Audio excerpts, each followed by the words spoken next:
Bismillahirrahmanirrahim. Assalamualaikum. Puan Zulaika, thank you for being with me today in our Google Meet session that will be discussed about how KSSR and KSSM can be tailored to cater the needs of student with learning disabilities. Before we start our discussion, I will introduce myself first. I am teacher Jiha from private school Islamic. And how about you? Hi, Assalamualaikum. And first of all, thank you for having me today. My name is Puan Zulaika, and I teach at SK Cyberjaya. And so, regarding your question, here are some of my opinions regarding the standard national curricula used in Malaysia for primary and secondary education, respectively. Tailoring this curricula to cater to the needs of students with learning abilities requires a student-centered approach, flexibility, and a commitment to inclusive education. So, here are some views on how this curricula can be adapted. So, here are some of my opinions for KSSR. First of all, differentiated instruction, meaning that teachers should employ differentiated instruction methods that cater to the diverse needs and abilities of students. This approach involves adapting teaching strategies, materials, and assessments to match individual students' learning abilities, styles, and backgrounds. Okay, now for my second opinion, inclusive classroom environment. Promote an inclusive classroom environment where students with diverse abilities can learn together. Encourage peer support, cooperation, and understanding. Teachers should foster a sense of belonging for all students. Primary students must have a fun and clean classroom environment to encourage them to participate in classes. That reflects on us adults as well. Imagine working in a boring, dull environment. Surely we won't like being there because it makes our mind feel less motivated. And then for my third opinion is parent and community involvement, which is involve parents and the community in the educational process. Their input and support are essential in ensuring that the needs of students with learning abilities are met. Parents these days, however, are too busy with their work, hence, their children would feel neglected. Parents' involvement is very crucial for primary students as they are just starting to understand how the world works. And moving on to my opinion on KSSM.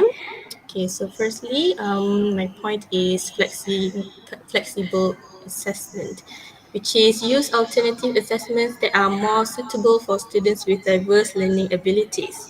Consider performance-based assessments, oral exams, and project-based assessments as alternatives to traditional written tests. For example, Kahoot. It is a very fun and interesting game to catch youth attention in understanding in the subject in depth. So my second opinion on KSSM is teacher training. Provide ongoing professional development for teachers to equip them with the necessary skills to address diverse learning needs effectively. Training should focus on inclusive teaching strategies and special education methods. And lastly, for my opinion on KSSM is emotional and social development. Recognize that education is not solely about academics. To the emotional and social development of all students, including those with learning abilities, to ensure a well-rounded education. So, in conclusion, adapting KSSR and KSSM to cater to the needs of students with learning abilities It's not only a matter of policy but also a commitment to the principles of inclusive education. It requires the collaboration of educators, policymakers, parents, and the community to create a supportive and inclusive learning environment where all students can thrive. Okay, thank you, Puan Zulaika. I do agree with all of your point that we given.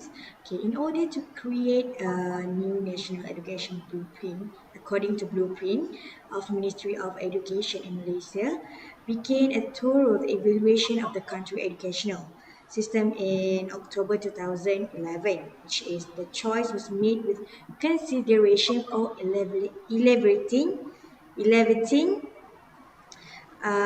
the bar for global education, the government of both educating Malaysian with more effectively for the demands of the 21st century. Okay, based on current situation right now, which is there are many type of approaches that can be used from all teachers in Malaysia, because for now we do have a lot of what we call it learning materials, whether it will be physical or even the media, through media, social media, through what we call it internet.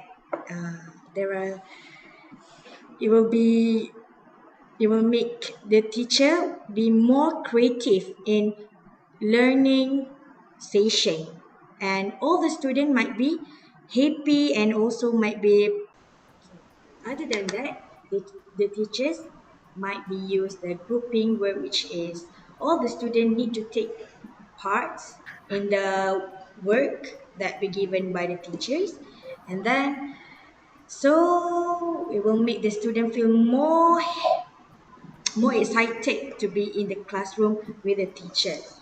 Okay, the conclusion for me is the Malaysian, the methodology was revolutionary, involving various perspectives from expert and international agencies. Okay.